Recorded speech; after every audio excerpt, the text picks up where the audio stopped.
neglected to mention that we operate with sponsorships from corporate companies, and Foley is our prime sponsor, and I believe there are several Foley attendees, so I must acknowledge their support. Thank you very much. Mike Scarano and Barry Tucker from Foley, thank you again, and I'm glad you're here.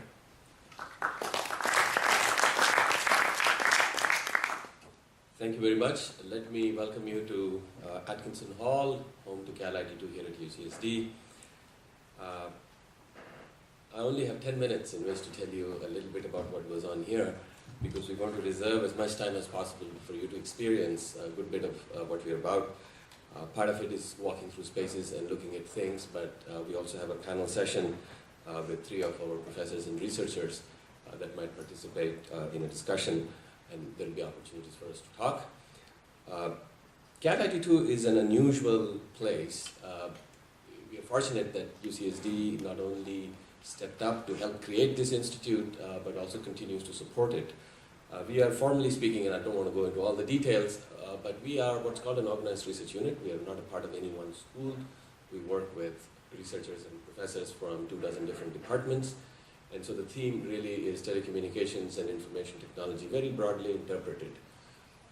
And so it's been a wonderful ride for me. I think it's a privilege that one gets paid to do a job like this. And rather than just say that, let me dive into a few things that will give you a sense of what we're about. You are in our auditorium, which is actually a very special place. We have things like gigabit networking at every seat by your right elbow. There is power.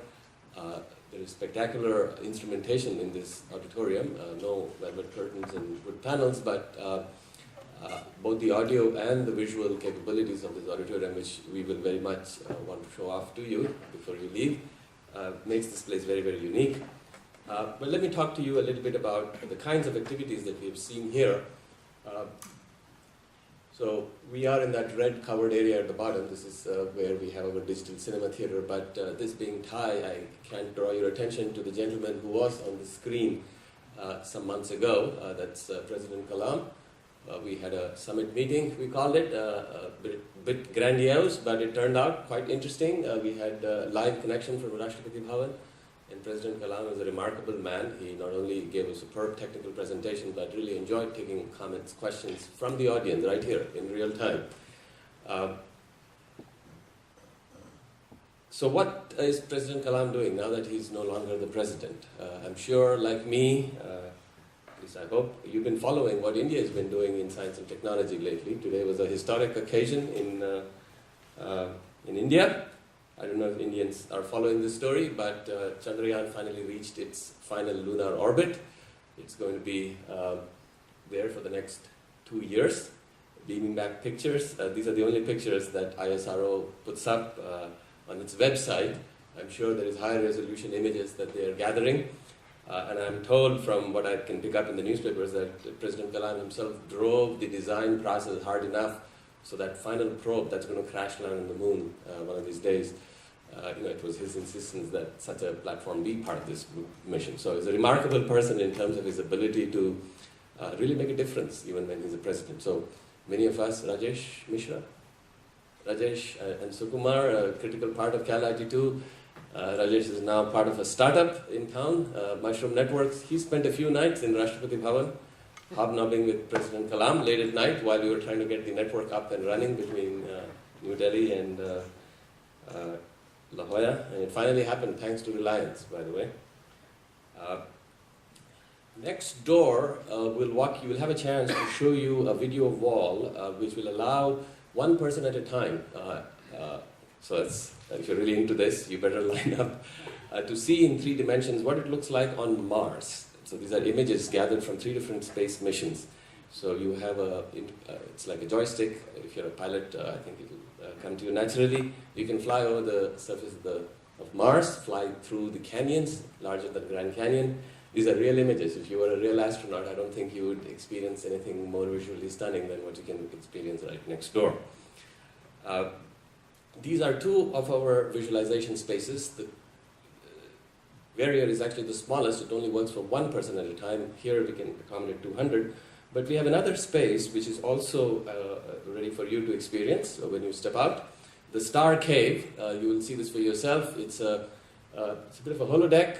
It's 15 screens arranged on the 5 sides of a pentagon. And you have 34 projectors that beam images from the outside. You are standing inside this space. You look at things in 3D virtual reality. All kinds of material has come together. I'm not telling you the whole story, but these are the watering holes here that we have. And we have researchers and even industry collaborators that step out of all sorts of places and gather around. So I'm going to give you one really far-out example of what goes on with this Star Cave.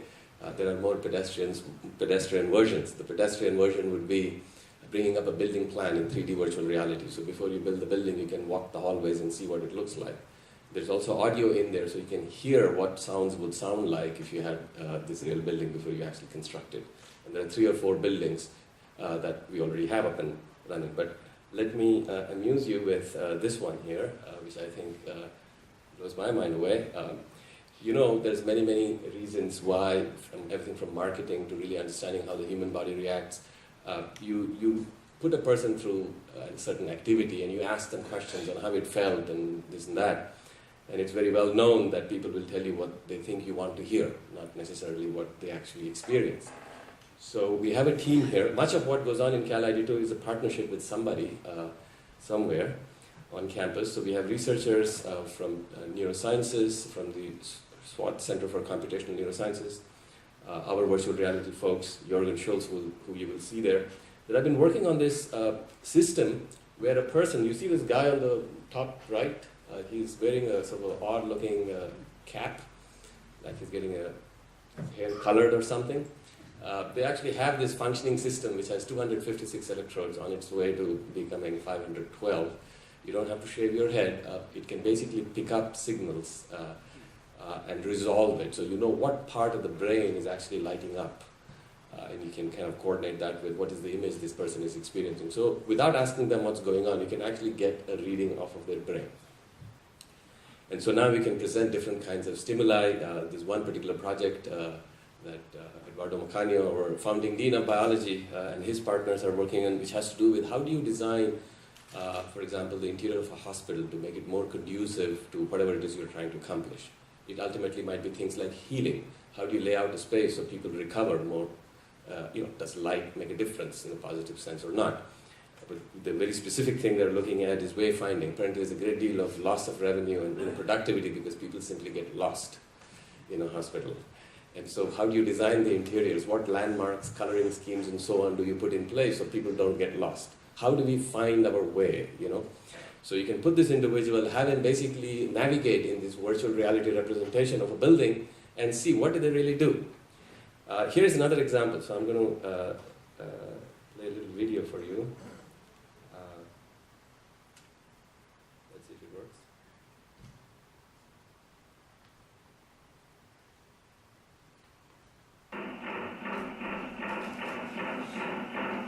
So there's that guy, and in real time you can read these signals, and you can go to work as a DSP analysis person trying to localize exactly what is taking place, so you can get a better read on what's going on. So, good example of a project that none of us had anticipated would emerge until after we built the facility, until after we hired the people who knew how to engage and do these things.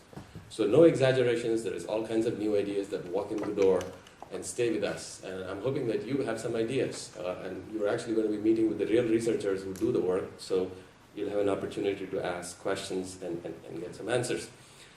So that was a little far out, but some of you at least, Veera, Anil, Qualcomm, has been a huge supporter, not only cash, but they gave us access to the CDMA 2000 HDR system. Today Verizon has this high data rate system, but before it was a commercial service, we had a base station here.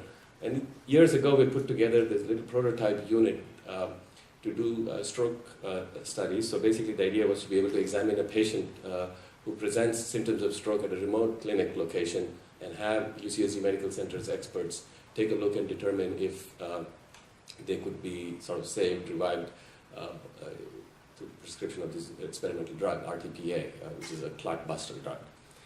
So we built this little prototype. It was basically doing video over wireless over the internet, and we literally used this base station, HDR system. And initially it didn't work, so we then had to go to work with a startup, an entrepreneurial startup called QVidium now, which is Video Quality of Service Management, so that you could produce an image which was satisfactory for physicians. Now, many of us perhaps here as engineers are very familiar with things like ITU requirements and so on. So you build these things to drive mathematical specs. But this was an exercise in actually building a system and letting real physicians use it. And we actually went on to get funding from NIH, did a clinical trial, and big kick for me to be a co-author on a clinical trial. But we just published in the Lancet, September 2008, demonstrated that having video plus audio produces diagnosis which is 98% accurate versus 84% accurate if you just had audio. So you had a specialist and a general practitioner at the other end. Never underestimate what that general practitioner can pick up after doing this for 100 times, and yet the difference was significant, 84 versus 98. We believe, and certainly the Lancet also believes, that this is the first documented evidence of the role of video in telemedicine. You kind of all expect that this would be true, but how true is it? I mentioned this as an example of how a lot of our work actually goes into the field. It's not just engineers doing cool demos. It's actually having people who want to use it in pursuit, in trying to answer a very specific question. We also do large-scale disaster preparedness, crisis response type of activities. So there's a lot packed in here. This was a real drill done here in this building with real first responders. This is the SWAT team actually landing on the roof of this building. But some of these people were wearing devices. This is a pulse ox sensor that is tied to a .11b device with GPS location. So we actually had a system, a complete system that basically would allow you to track where all the victims were and what their state was. So the triage decision was not a one-time thing. You were actually refreshing your triage decisions every few minutes. And it was a complete system, so it connected with hospital admissions, who has the beds, so you could figure out where to dispatch. This was part of a metropolitan medical strike team, which is, county-wide disaster drill. So you have real people playing this. And we had social scientists actually timing and assessing the effectiveness of these technologies. Let me switch from men to mice, I suppose. This is another interesting example of collaborative work involving a professor from computer science, Serge Belanger, a young assistant professor at the time, and conversation that we had with the campus veterinarian. He laid out what seemed like a challenge that we couldn't resist. The campus has, 100,000 mice in its program today, and the way it works is you pay a per diem if you want mice in your studies, and I think the per diem at that time was 14 cents. And I was told that if you can shave 1 cent off of that per diem by reducing the cost of animal care,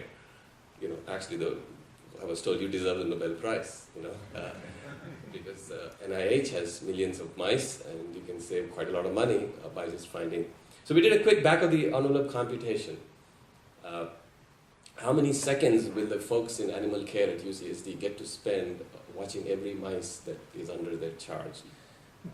I think the answer was a few seconds, if that. And a single death can basically contaminate a whole colony. So there's a lot riding. You ruin experiments and so on. And so the thought was, can we use vision-based systems to monitor these cages? Someday you imagine these standard cages, these little shoebox things, being instrumented with a camera that's on a wireless network that triggers you and tells you when there is something that needs attention. So it's sort of a fun project. We haven't yet found a funding source for it. But Serge and his students came up with what I thought was, there it is. So here, before I do anything, I should tell you the story of what we learned from these partnerships. So the veterinarians taught us, what do they really do? How do they really take care of mice? Well, it turns out that they watch this grooming behavior that mice have. So apparently mice rub their nose. And if they stop rubbing their nose, that's bad news, right? So that is how they can tell whether a mouse is healthy or not, right? So Serge and his students went to work. They actually have 3 mice to a cage, so there is this basic thing about even being able to keep the identity apart. But this is the mouse grooming behavior video algorithm. Now watch this mouse. When it turns and looks at the camera, the algorithm will log in there, and it now starts to count how often it rubs its nose. Right? It's real-time updates. And if it goes above or below a threshold, you can do whatever you want with it. You can send an SMS message to set off an alarm. So that was an example of something useful that you learn. This is another cool one. This is counting how many steps the mice take. Now remember, they're genetic clones, so they all look alike. How do you even tell them apart? Right? Because they cross each other. So there's all kinds of interesting mathematical work that you have to do to produce this. So these things produce cool projects for students who are looking for great ideas, which is what the university has. Lots of graduate students looking for a great idea. Now you can tell that Mr. 17, the one back there in green, is either taking a break or is not feeling too good, right? So it was an interesting exercise in figuring out what is it that people really want answers to and then finding a way to come up with it. Okay. I'm going to wrap up by talking about a sort of a recent effort where we bring methods. Maurizio Seracini is the director of this center, CISA-3. So he went to medical school but kind of bailed out after a couple of years because he didn't want to study human beings. He wanted to study works of art. And so we actually have a whole group here that is studying this, and they're all in Florence right now at the Uffizi. What they do is they scan these works of art, the Adoration of the Magi piece. You see lots and lots of pictures at different multispectral images, infrared, ultraviolet, X-ray, what have you. And you stick it together, and you can then come up with mechanisms. And after we are done in the auditorium, we'll have an installation here that you can sort of play with yourself, involving exactly this data set. You can basically see the difference between what the naked eye sees, which is sort of represented here, detail, and what Leonardo actually painted, okay? Which you can see without destroying this image by looking at it in infrared. Now pick some part of this picture. This looks like a blur of faces, right? Not very clear. If you look at it in infrared, this is what you see. It's clear that what Leonardo was the master. So if you go back, it's like they destroyed this painting. So if you pay a lot of money and go to Florence and take a look at it, I think you'll get less out of it than if you see it here. Okay. So at some level, it's the same techniques, the same kind of scientific things that we do, but you can apply it. Instead of telling you the sort of the formal structured story, I've tried to give you a sense of the kinds of projects, and they're fairly broad, and they kind of cut across many, many different disciplines. I'm going to tell you a little bit about what is in the works that we haven't been able to share with you yet. But I was hoping that someday we might have something here. We have a famous professor in our music department, a composer, Roger Reynolds, and he has actually composed a piece of music that takes advantage of spaces like this. The whole thing was rehearsed for the last year or so in the room right behind this screen, where they use ways in which you can capture the gestures. Shobha, we were talking about this the other day. So when a performer is performing, you can pick out their gestures and use those gestures to manipulate the sound, not just amplify it, but move it around. So this room has many channels of audio. The room next door has even more. So instead of just amplifying sound, you can send it on a certain trajectory. So you can launch a note that might evoke the feeling of flight and have that thing actually fly around in the room, because you can control these things today. We are making a Blu-ray DVD. This last performance was very recent at the Courtyard. But part of it is trying to create a way for somebody who enjoys this experience at home, in their living room, to not just sit back passively and play this thing once, but explore this musical terrain. It's sort of like you can move yourself in space and time, right? Instead of staying put in one location, you actually move yourself around. And we've been in conversation with Pandit Ravi Shankar, who, as you probably know, lives here in Encinitas. And we've been having conversations. He's 89, I think. we've been having conversations with him about, how might technology make a difference to what remains in his mind. And what he looks forward very much to is finding a way to be able to sort of express these things that he has in his mind, that he hasn't been able to compose. And so we are thinking that this might be a platform to represent sort of these musical notions in ways that go beyond what you traditionally do with one camera, capturing one shot. The last thing that I want to end on is a bit on a grim note, maybe old news to some of you, those of you who are physicians, but it was big news to me. I don't know, maybe there's a business opportunity here, but did you know that Indians have a sort of a susceptibility to cardiac diseases, which is way out of sort of the ordinary norm in the United States? So this famous Framingham study, so men from New Delhi who are now in the United States, not living in New Delhi, have 4 times the prevalence of coronary artery disease. Did you know this? I didn't know this till about 6 months ago. So it seems like there are these conditions, and it affects women too. So it seems like there are these conditions that affect groups of people. So there is this whole personalized medicine theme in CALIT2 that I haven't had the chance, and I don't think I will be able to get into.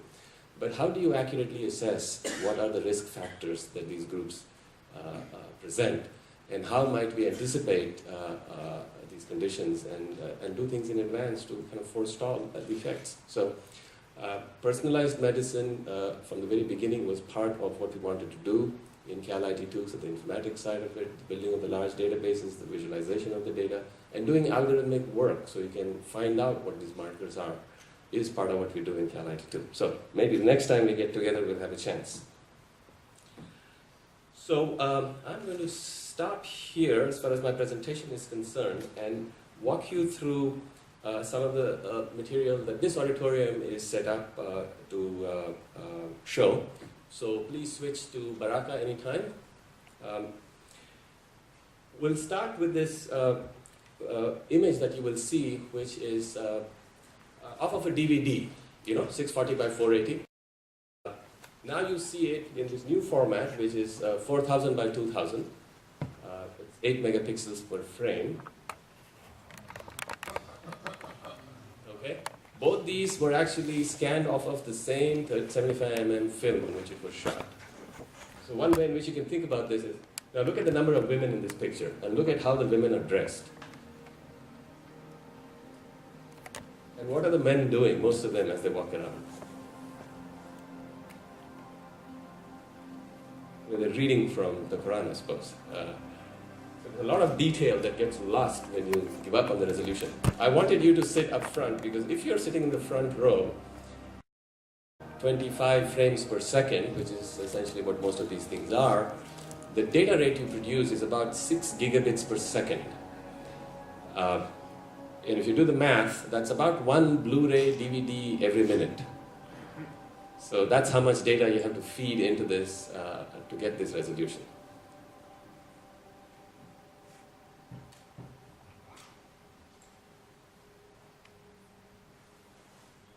So where all this is going is the digitization of the movie-making industry, and we are very much at the heart of this initiative called Cinegrid, which pulls together the content creators, whether it's old content or new content, the people who are in the business of building new instruments, new cameras, new projectors. We'll switch to the Manny Farber piece when you're ready. So this was scanned from film. The next piece that we will do is actually scanned from paintings. These paintings are by a famous professor who lived here in San Diego, was a professor here at UCSD, who passed away about a month ago. It's the gentleman on the left, the second on the left. We're reusing a tool that geologists use. This is geofusion. You use it for dealing with satellite images, remote sensing. And you just drape his pictures. Now, Manny, amazingly enough, had a style of painting where he had extraordinary amount of detail. These pieces are about that big, 2 feet by 3 feet at most. And I don't think you would be able to enjoy all the details that he packed into his pictures if you stood in front of that picture either. So it's almost like he was painting for this medium. So this approach of scanning content extends to physical objects, not just film. As you sit back and sort of drift into this space, you can begin to imagine a museum of the future where you take advantage of these technologies. So you can actually dive into these images, you can pick these things up and interact with it in ways that you couldn't even if you're physically at the museum. So as not to fall too far behind and make sure we have time, we will now switch to a short movie actually called Trident. Perhaps I should say Trishul. So anytime you guys are ready, you can switch to Trident. So there are new cameras that are being built. There is a camera so these camera makers, to show off the capabilities of the camera, do initial little video clips, and then they hire real directors. So this movie called Trident is actually directed by Anurag Mehta. I don't know if you know the name. He's the guy who directed The American Child. So this is a movie that lasts about 14 minutes. You'll find it very amusing, especially if you're from India. This will give you a sense of what movies look like when you shoot it directly in 4K off of these new digital cameras that are being built. The script of the movie, this little short film, is partly designed to show off the capabilities of the camera, those tight close-ups, where you get to see the filament of hair, and those fight scenes, even though it's sort of very much the Bollywood genre. Also shows off the absence of motion artifacts. You didn't see any blocking. You could lose yourself in the movie. So this is partly to demonstrate what this can do. So it really stands to reduce the cost of producing these movies tremendously, and distribution and all of that. So that was that. Next up for the evening is a set of presentations. The theme we've picked is basically health and medical innovations. And I'm going to start by calling on Dr. Kevin Patrick, professor of family and preventive medicine, who's very deeply involved in mobile health applications, to come up and say a few words. And there will be a chance for you to pose questions after each of the three speakers that we have. Kevin?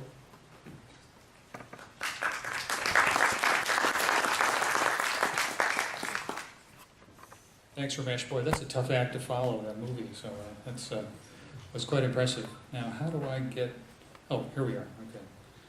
Well, again, it's a real honor to be here tonight. Wonderful to be here. I've only got 10 minutes to talk about some of the things that we've been doing in the area of mobile health applications, and again, I didn't realize I'd be following such a dramatic thing. So let's take a couple deep breaths here and kind of get oriented. Again, I'm fortunate enough to work with a series of colleagues here at UCSD in the School of Engineering and the School of Medicine and Department of Psychology over at San Diego State, in Santec, and a bunch of very interesting and progressive students that we have between both of the institutions. So I'm going to talk a little bit, as I say, about what we're doing in the area of mobile health. And we like to approach it, we say what we're doing in the area of mobile health is focusing on important health-related issues. So I'm going to be a little bit pedantic here. I really want to talk about, we don't have hammers to go out and find nails to hit. We actually want to understand what needs to be done. And an important thing is that the causes of disease are actually changing. Our understanding of this. When I was in training many years ago, we focused an awful lot on simply physiological factors, blood glucose, hypertension, various things that were at the individual level, the microscopic level. Over the last many years, we've been understanding more and more about the fact that things are related to the people that we're around, social and behavioral kinds of factors, things that influence this. More recently, we've been reawakened to this notion of ecological factors, the built environment, things that really surround us at a much greater level. And all of these things are related to one another, systems within systems of things that impact health. And our understanding of what truly makes a difference in health is really improving over time as we understand how genetic influences relate how we behave, as environmental factors relate to how we behave, and how all of these things really need to be understood in a dynamic way. Well, these are related to one another, and we need to understand them, and there is one tool, one approach that is poised to support this, and it is the mobile phone. It's a very, very exciting time for those of us that are involved in mobile-related research, because the use of mobile phones has expanded dramatically. No one in this room, in fact, when I was getting up, I heard somebody's phone go off. We all have our mobile phone with us. And I guarantee it, this is going to become important as far as what it is that we do in the area of health, both monitoring health and intervening in health. I'm going to touch on a couple projects that we've been working on, both in our lab at UCSD and elsewhere, and we're really all about trying to build the evidence base. There's a lot of work in this area, but not many people are doing genuine empiric work in this area. One project that we focused on is how can we actually improve diet and weight-related behaviors in individuals using mobile devices. So we have a NIH-funded project that was studied in a randomized controlled trial here recently. Our intervention components in this are simple text messages. Surprisingly enough, there was no evidence out there about whether or not text messages could be used. Now, looking at the crowd, I would expect some of you are text message users, but some may not be, and you see this much more with your kids, potentially. But this is a huge, huge area of effort and work within mobile phones. So our intervention components on this had daily text and picture messages.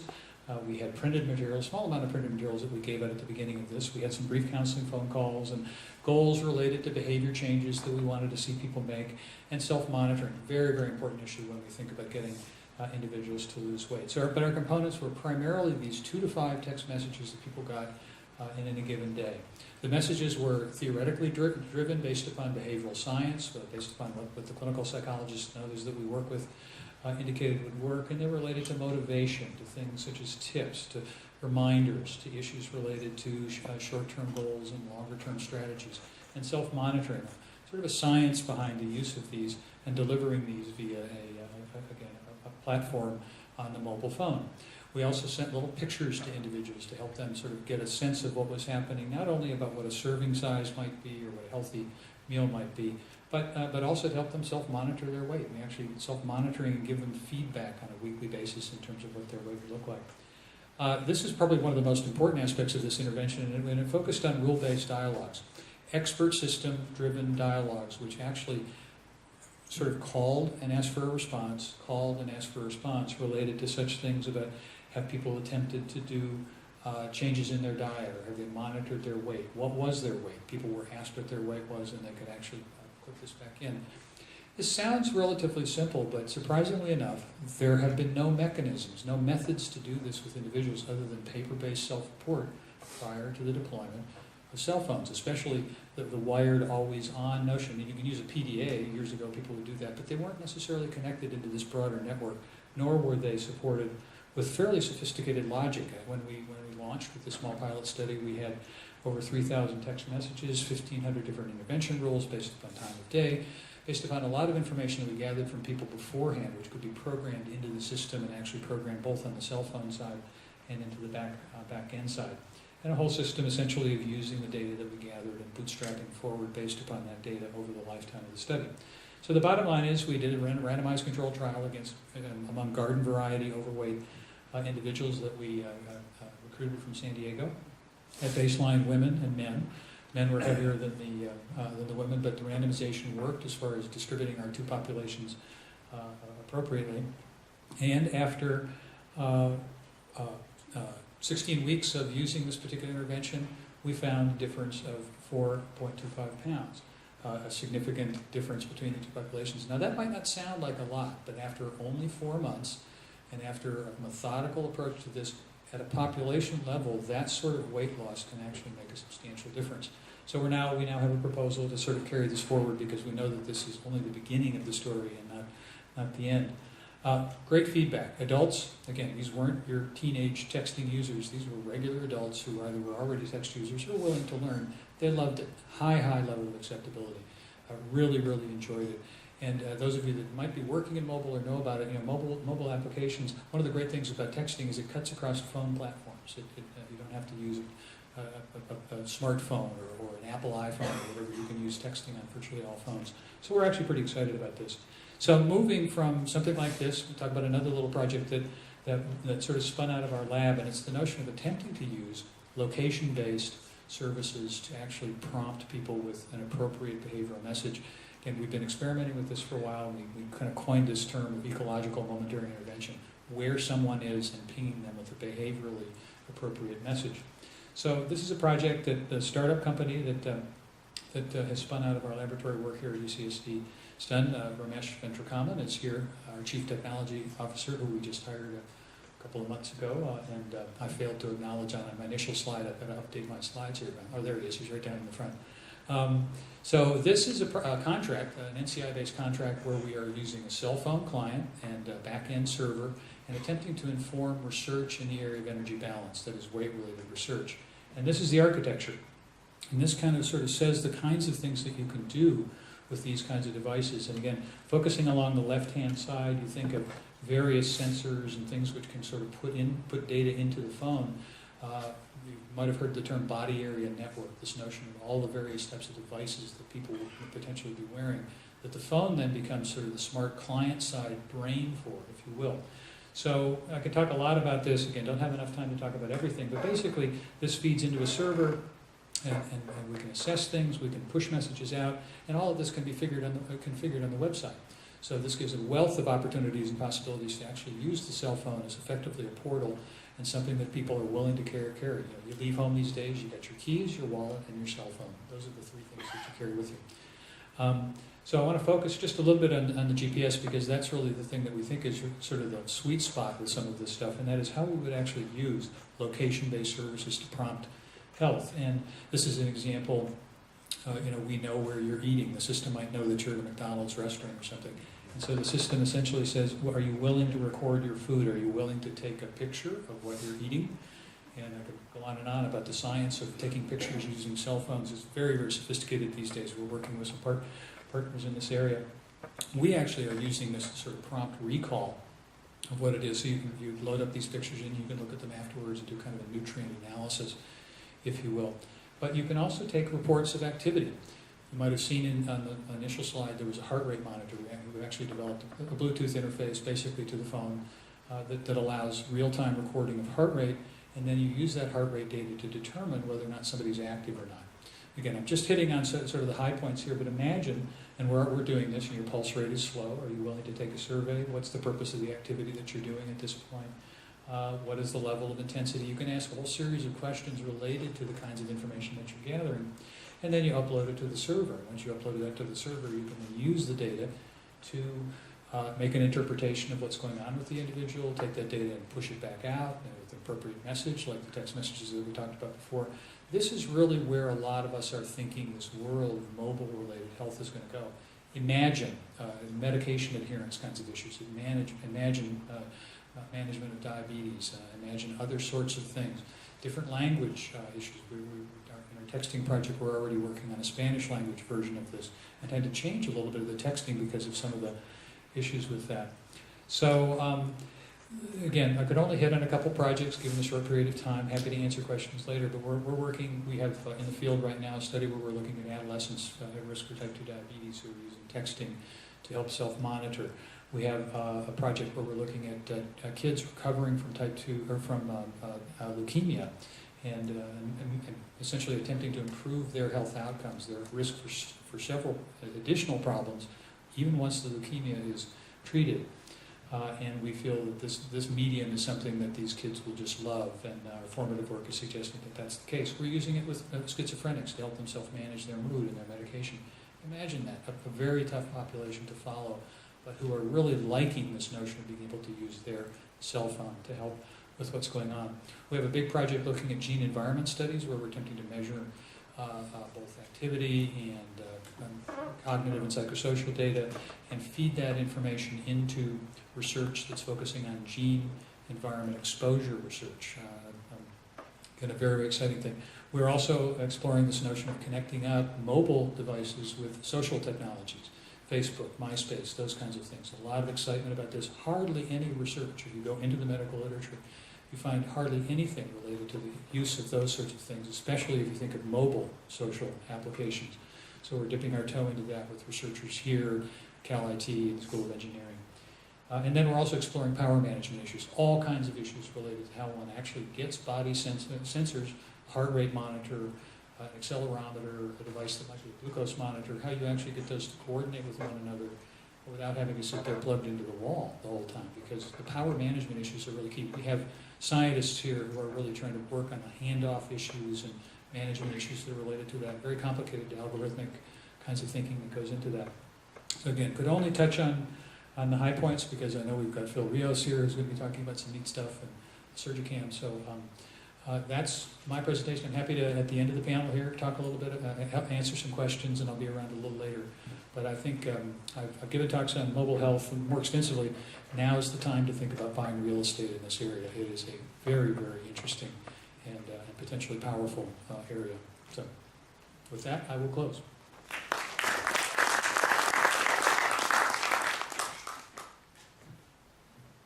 Yuva. So Professor Yuva Loh is Professor in Electrical and Computer Engineering, and he's been involved in this interdisciplinary work and inventing a new surgical instrument, hopefully. Yuva, please.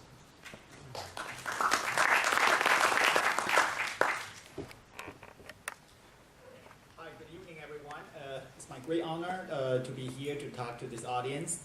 I also like to thank Ramesh for inviting me to be in this event. My name is Yuhua Loh. I'm from the Electrical Engineering Department. Let me actually just say a little bit about the history of this activity, Surgicam. About 3 years ago, actually a little bit longer than 3 years ago, in my lab, we actually developed some we call bi-inspired optics, fluidic lens, and so on, for imaging applications. At that time, I had no notion that this technology can be used for medical applications, mostly for consumer electronics and so on. And then about 3 years ago, a brilliant surgeon, his name is Yolf Means, he actually contacted me. Somehow he heard about this technology we developed in my lab, and he introduced me to the field of minimally invasive surgery, laparoscopic surgery, and nodes, and robotic surgery, and so on. And he and I discussed, and we find that there's a potential to apply this technology we developed in my lab to this application. And then we actually start to form a very small effort to explore this area until about 1.5 years ago, when Dr. Talamini and Ramesh Rao actually get together. Talamini is actually the chairman of the Department of Surgery here in UCSD, and he's also an expert, a world-renowned expert in minimally invasive surgery. He and Ramesh actually talk about this opportunity and find there's a real business opportunity and the need for a new technology to improve the quality and success rate of minimally invasive surgery. And therefore, we start to actually, the CALIT actually start an effort that involves engineers, doctors, and engineers from different disciplinary, from electronics to optics to image processing, all together in one room. And then Dr. Laura Bolson has been actually become a program manager, managing the whole group of, I would say, about 15 people, graduate students, professors, engineers, all in one room every week, every Monday. And we have a very focused effort to develop the technology to hopefully become enabling technology to help revolutionize minimally invasive surgery. Here, just give a very quick introduction about what this MIS the surgery is about. On the left, you will see that this is actually the picture to show some idea. Is a cartoon of laparoscopic surgery. And in this case, the surgeon actually one hand holding the tool and introduce the surgical tool through an incision point, through a trocar. And then the other hand, he's holding a camera. This is not really the case because the surgeon will need two hands to handle the tools, and there will be another person, it's actually another surgeon to hold the camera. And you will see that the camera will need to actually, have this field focus on the spot that the surgeon, the surgery is performed. Okay. And here is actually cut off here. Actually, the camera has long cables, long tubes, and everything. It's very cumbersome. It's very awkward to operate. Nonetheless, you can clearly see the advantage compared to open surgery. The wound is very small. You don't have many.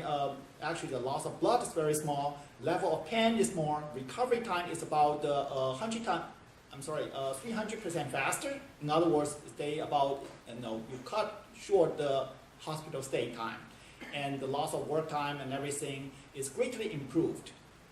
The middle one actually shows what the laparoscopic surgery is really performed. How is that really performed? You need actually more than 1 or 2 incision points. In this case, you probably have a 4 or 5 incision points to bring the camera from different angle and bring in the tool from different angle. On the very right, the far right, is actually the next move in the field of minimally invasive surgery. That is to move into the so-called nodes.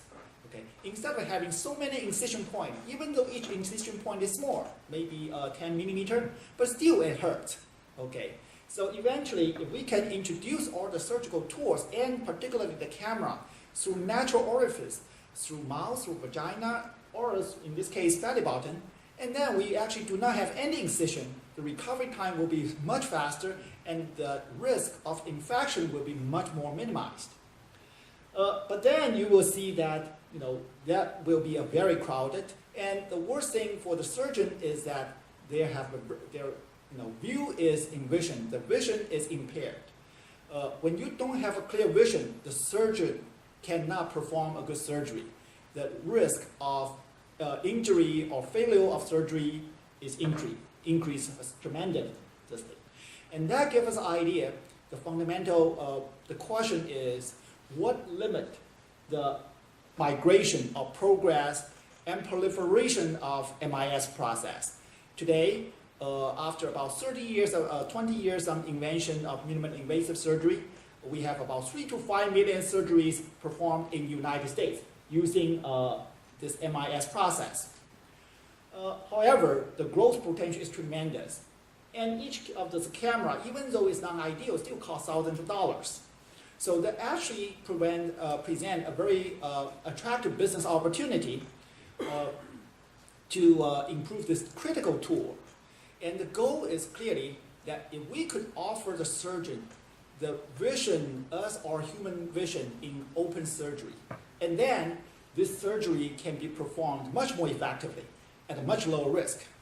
And how do we do that is the key because it's not easy. The space is so limited within the abdominal cavity. So what we try to do is to look into the animal vision, the vision system built in the animal kingdom. We say in order to acquire the quality of the vision, what we really need to have is to integrate these three eyes, really, in one camera, in the small form factor. The first one is fisheye. We need a broad field of view, so the surgeon will be aware of what's going on in their surroundings when they introduce a tool from different angle. It wouldn't accidentally cut into, cut or hurt the organ or cut the blood vessel.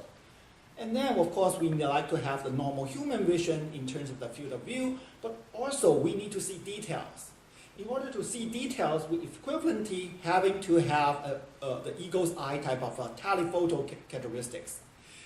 But we find that it's not impossible if we do things right to combine these three features in one single camera of small form factor, because if you look at these three eyes from size point of view, from the eye architecture point of view, they are not very different. Okay. And there's one thing that gives us the prospect that, what kind of technology we should adopt to achieve this goal is really to look at the intraocular lens, look at how our crystalline lens in our eye is tuned, is the function to achieve accommodation. That is, not to move the lens, change the space of lens. It is actually done by changing the shape of the lens. You see, this is not really, doesn't sound to be a big difference, right? But just get one idea. If our eye muscle will change the position of our crystalline lens, our accommodation range will be only 1/10 of what we have today. Okay. That's the difference. But if we can change the shape of the lens using the same muscle force, the same form factor, the same size of the eye, we could achieve 10 times more accommodation compared to today's mechanical motion or current optics design in human-made system. So that is a key point. Now, another thing is, in surgical environment, what we are lacking is a peripheral vision. Okay, the surgeons actually have to be so used to the tunnel vision, so they have to be so familiar with the surrounding without seeing it. It's a big risk. So number one we need to do is, how do we accommodate that to provide optical zoom? Optical zoom means we can dynamically change the field of view. When I need to actually see a broader peripheral and open up the view, I have a broader view. when I actually want to focus on some details, I want to see the details only, magnifying that. That would be ideal. This is the convention, the basic principle of conventional today's optical zoom lens. Okay, of course, optical zoom lens, you will have 9 or 7 lenses all together with particular design, different type of glass, and with driven by mechanical motors and so on. But this is a simple illustration. You basically have to change the shape of the lens, and also the zoom lens is going to be long. Okay, it doesn't fit into the abdominal cavity. The lower part shows how it will work if we can zoom. In other words, if we have another tunable lens, right now our eye has only one tunable lens. That gives us an auto-focusing capability. If I will have 2 tunable lenses, or animal will have 2 tunable lenses, for example, if I wear an eyeglass, on top of the eyeglass is a tunable lens rather than a fixed lens. And then I can actually do optical zoom, as shown in the lower part. When I want to see a bigger picture, then I will have the the lens close to my sensor, my retina, to be negative. And conversely, if I want to see a bigger field of view, and then the lens closer to my retina will have a positive. Okay. And then we find that if we can do this, then we actually can give the surgeons the natural vision that you will need as he is performing, and more like performing an open surgery. And then, in collaboration with a large group of 5 people from CALIT engineering, they designed an artistic drawing just to show what our camera should look like schematically. It's basically a bullet shape. Cross section is probably 1 centimeter cross sections, and then the long is probably like about 2 to 3 centimeter long. In this case, probably 3 centimeter. And then, if you look at the cutoff view on the right, the first part is optics and the control of the optics. The optics actually not conventional lens. It's a lens that works as a human eye. Okay, and then the the left part is all the electronics that control send the image out and so on. It's signal processing and so on. Okay, and then this is actually the first prototype our team, our engineers actually developed. It's not completely completely functional yet. It's still in the development stage, but it's actually fairly close to a meaningful demonstration to give it to surgeons to evaluate the performance. Now, at this point, we actually, that is under development, but the slightly different form factor and different design, still based on the same core technology and principle, we actually made that into a camera. We can call it a surgical camera.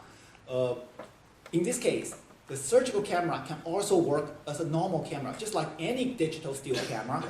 And I have to actually acknowledge my co-workers at Revision Technology, the company I co-founded a couple of years ago to commercialize, to prototype this technology. Okay, so these are the pictures. This basically digital still image quality picture. Then,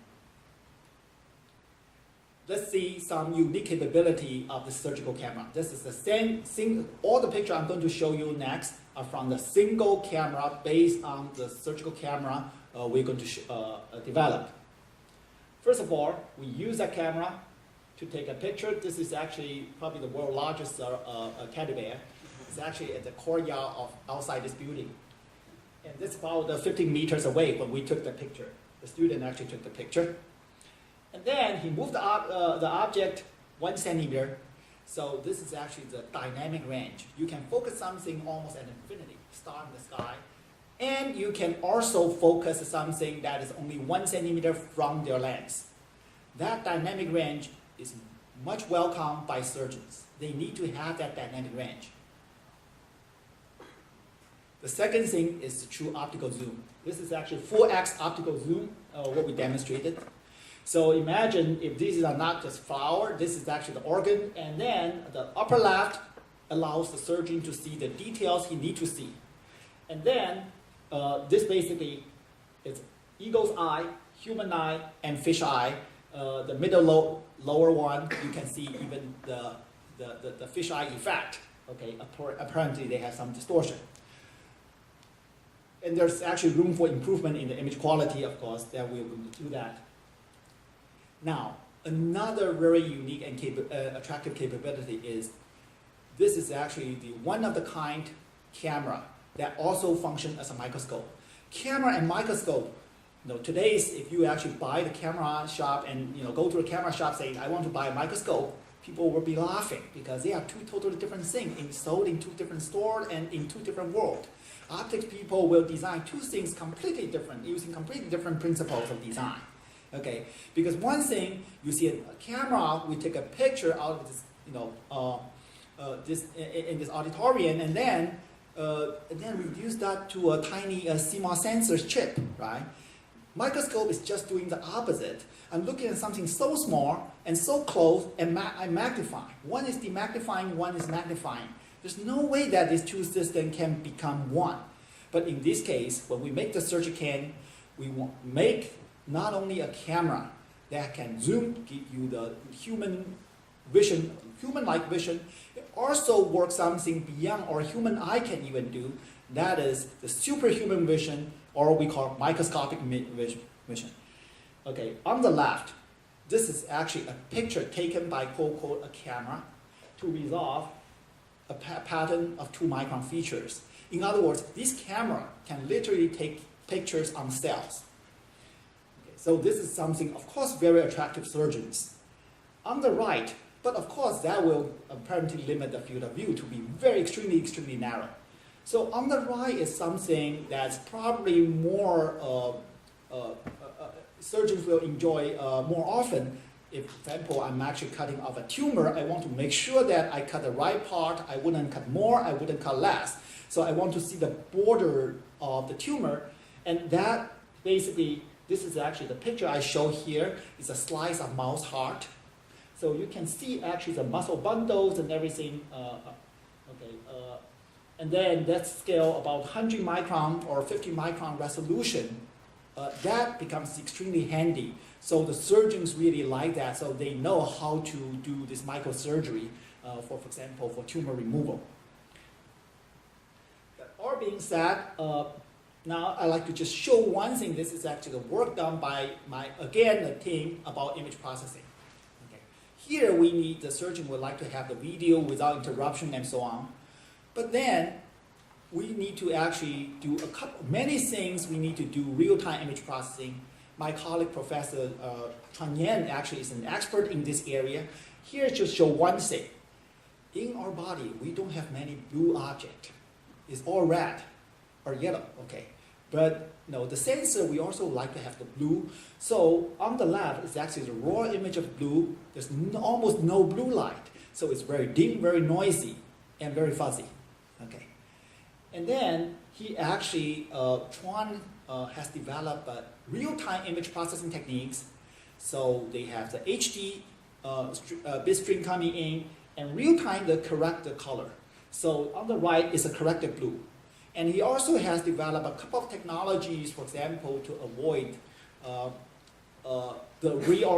make sure that when actually the camera actually turned by accident, the whole picture wouldn't turn, because we actually have the eye socket, and we also actually always orient the object to the orientation that we're so used to, so feel comfortable to work with. Real-time image processing add a lot of value because it makes the camera really look like a human vision in all aspects, in combination with we call smart optics. So I think I wouldn't actually talk more. I will stop here. Welcome to ask questions maybe later on, and I will be around for the rest of the evening. Thank you.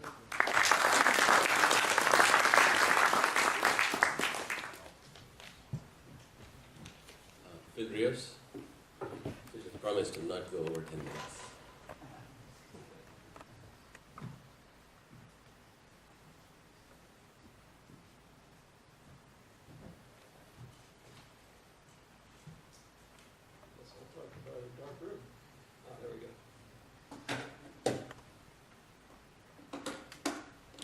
Okay, I am Phil Rios. I'm a functional manager for telemedicine here at CALIT2.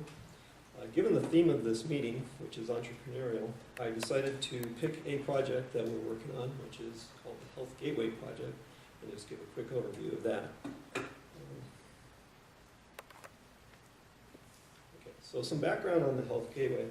Earlier, Dr. Patrick talked about personal health medicine, personal health monitoring, and he's using a cell phone to collect and disseminate information back to a central server.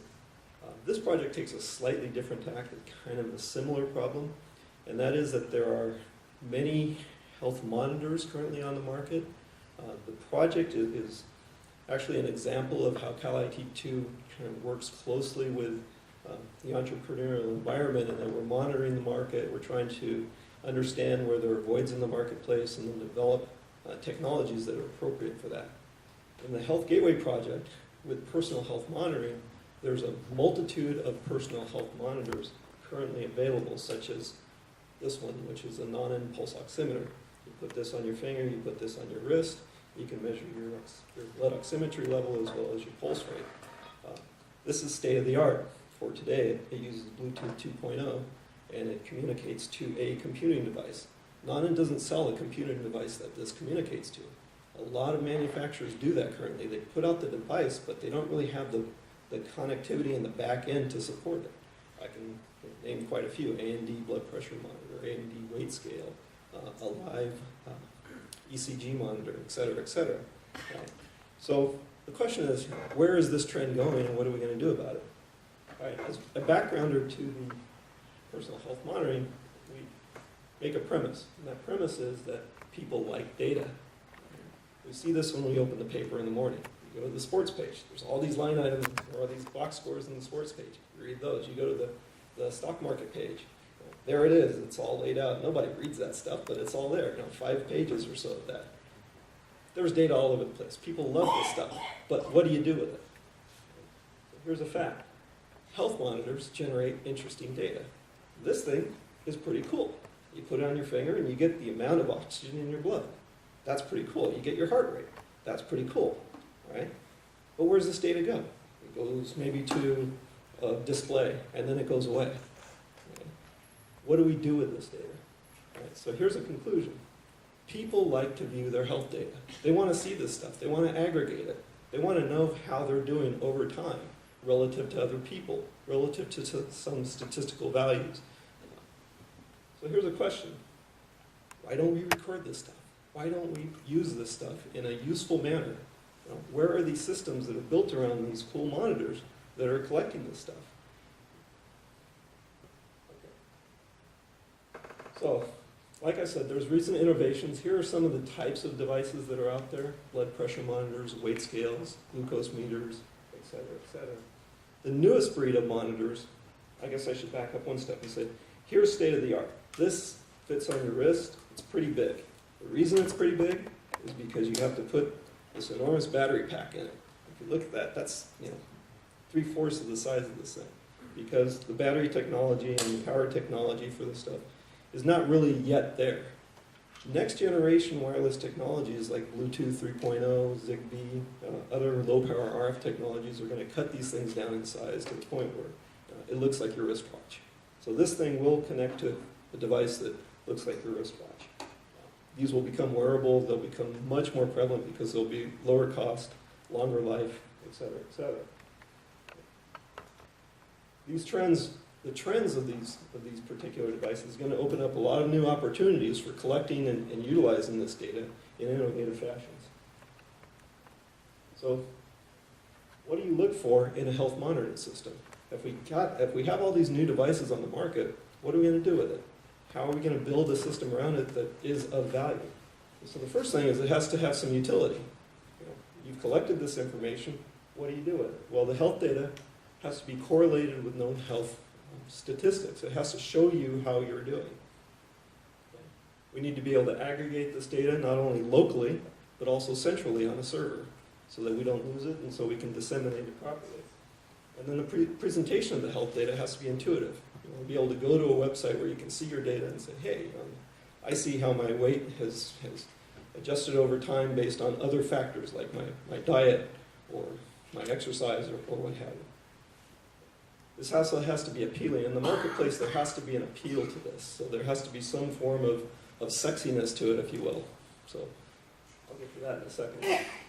And the monitoring process has to be a desirable task. You don't want to put undue burden on the person to perform the monitoring. So if you had to wear this 24/7, you'd probably pitch it after a while. If you had to walk downstairs to go take your weight rather than do it in the bathroom, you wouldn't do it. All right? So these things have to be convenient. They have to be appealing in a lifestyle manner. And lastly, there has to be accessibility and visibility to the monitored data. Okay, so what I mean by this is that when the data is collected and then presented back to the end user, it's not just the person collecting or who you're measuring.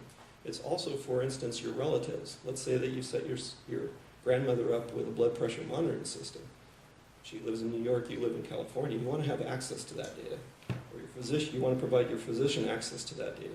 So that's where these systems need to go. So enter our home health gateway project.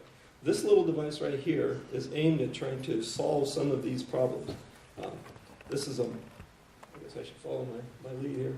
This is a multimodal communications device. It has many different communications capabilities, such as Wi-Fi, RS-232, Bluetooth. You can put a Zigbee adapter on it. You can put a cellular adapter on it. It can talk to multiple devices. It's also an embedded Linux device, so it's very smart. You can download interface protocols to it real time. So even after deployed, you can add new types of monitoring devices to it. Lastly, it provides not only a communication capability, but it can store data, it can disseminate data back to a server, and you can put a VGA terminal on it and present data back from this device, or send it to a website and be able to see the data via a website. This device is being used in research projects with, for instance, the VA Medical Research Center. We're using it with this pulse oximeter to provide a correlation between CPAP studies, where you actually put it's kind of a reverse vacuum, it's not a respirator, but it's a forced air device onto a person.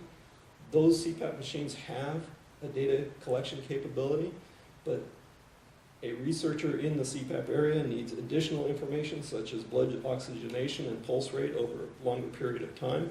To be able to collect that data, right now requires that the patient go into a sleep study program. Using a device like this, we can cut down the cost and the inconvenience of that to a very minimal threshold. And I'm cutting this short because I know I'm last. In conclusion, we're looking at trying to build research projects here at CALIT2 that parallel the marketplace and provide opportunity. I believe that this is one of those such projects. Well, that's it in a nutshell.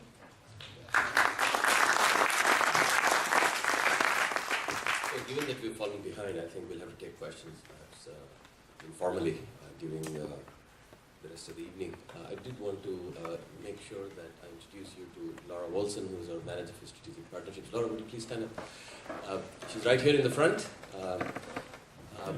If you want to follow up, whether it's getting to know more about any of the particular projects or just figuring out how to license technology from UCSD, Laura is the person. She can connect you with whoever else needs to be connected with.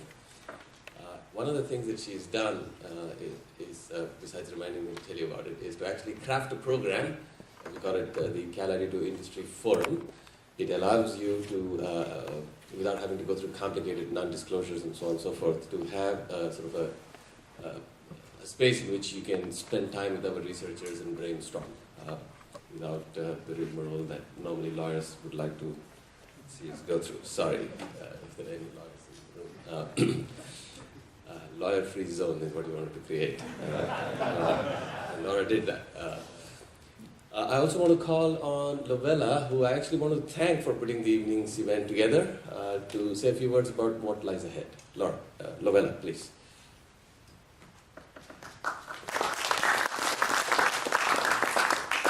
Good evening, everyone. I know a couple of you are probably pretty hungry, so Usually we have people break up into groups and go through the demos, but you all are grown-ups and I think you guys can handle yourselves. So what we're going to do now is just have you go outside and take advantage of the demos that are running.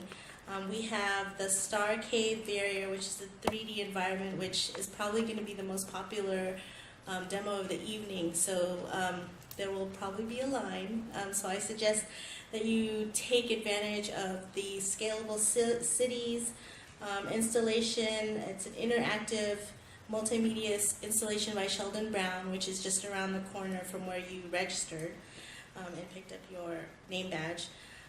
We also have the telemedicine demo, which Phil Rios talked to you about, and that is right next to the bathrooms. You can demo the wireless personal health monitoring system. And also, I believe we're going to have available on stage the Leonardo da Vinci Adoration of the Magi, so you can actually walk into the picture and see what's really behind, the painting, which I'm excited about because I actually haven't done that demo. And then for all of you who are, really hungry, you can start eating as well. So please feel free to walk around and look at the demos and enjoy. Thank you.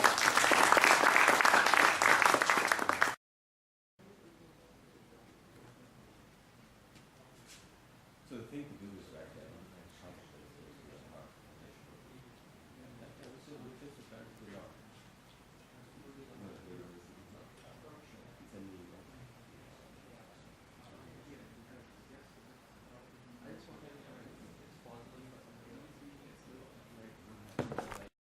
You can see that, like if we go into the ultrasonic, Yeah. then you can see all Oh the stuff that my. was never completed. Wow. And it's especially apparent also over here. If you go over here, you can see the whole battle scene that was drawn out by Leonardo, and then you go back out, it's completely painted Oh over, my and so God, there's some yeah. rocks there. So the painting over was The painting over he is what himself, or is currently, or just- So he just is what it currently is, and it just got changed from. yeah? So yeah, if you'd like to control it, the left mouse button just controls the zooming in and out. So if you click left and then rotate left, it should rotate your wrist. Oh, So just oh, I So see. just- So just it's straight a, with like the- a Wii wand. just like that. Oh, yeah. that's one. Okay. Yep. Don't you play enough video So that games? zooms Ooh. out, Oh my and God. then the Yeah, opposite this is direction like zoom in. the Wii. And it also Okay. pans. And then if you step closer to it'll switch between the underneath the painting and then the over the top. Oh, I see. The So argument is this is the sketch that Leonardo drew, whereas the painting on top was done by a so-called lesser artist and was sort of an act of censorship. So wow. you'll see details in the sketch that don't exist in the painting on top. So it's cool to explore the painting and find those areas. So pay attention to the detail and then take a few steps back and see what you lose out. What disappears versus. Step back physically. So- Just looking at the details. Oh my. Whoa, you're looking. So all those people that disappear. Gee. There's a few other. So was it done So at the same? builders in the battle scene. Top Yeah. right corner, it's the mountains and Yeah. the trees, and then if you walk into it, you'll see it's a completely different scene. Oh, There's wow. actually a battle going on instead of all those. Yeah. I'm gonna go back and I want to see him. Control it while you film this. Yeah. Or I could. Yeah. Okay. Go ahead. Here. I could zoom in for you.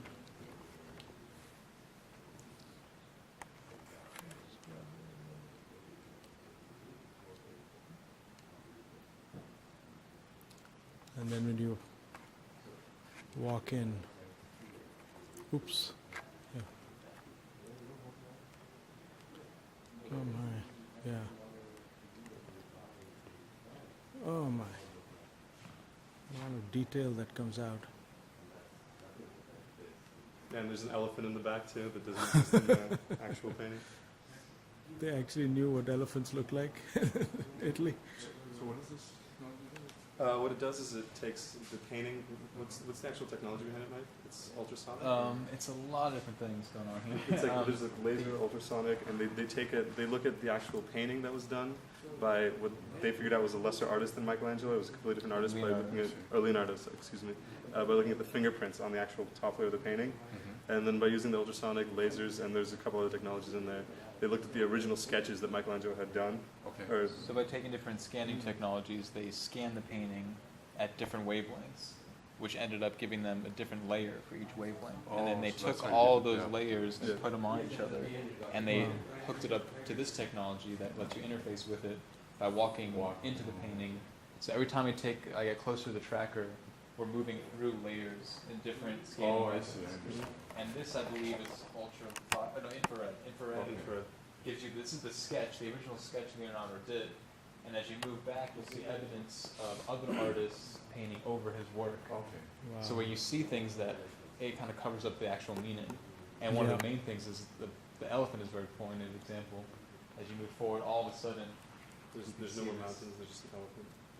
and as I move back, it's completely gone. So that's in the original art, though. Yeah, Exactly. that's the original sketch that was, or it was painted over. I think as a form of.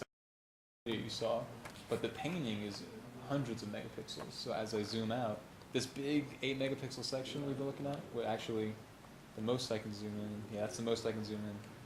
Oh, I'm sorry, that's full resolution. That's 8 megapixels, no loss, and that's just a tiny part of this huge painting. Wow.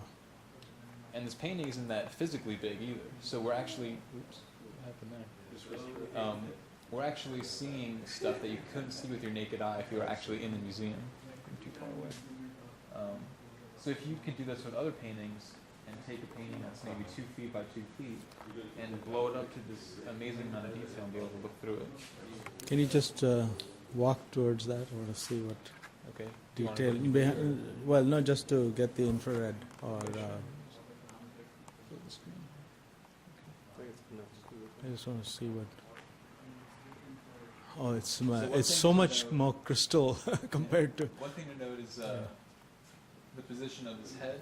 Yeah. I believe was of some concern because in the Catholic Church, who commissioned most of these paintings, they didn't feel that women, even the Virgin Mary, should be adored too much. So you can see his head is just ever so slightly. I don't know if you can see it here too much, but some of the heads are ever so slightly tilted more up. I You see. can't adore women too much. There's a certain amount, but not too much. I see. So there's some evidence of that, and some of the faces. You can see the detail. So we can, Wow. Thank you. No,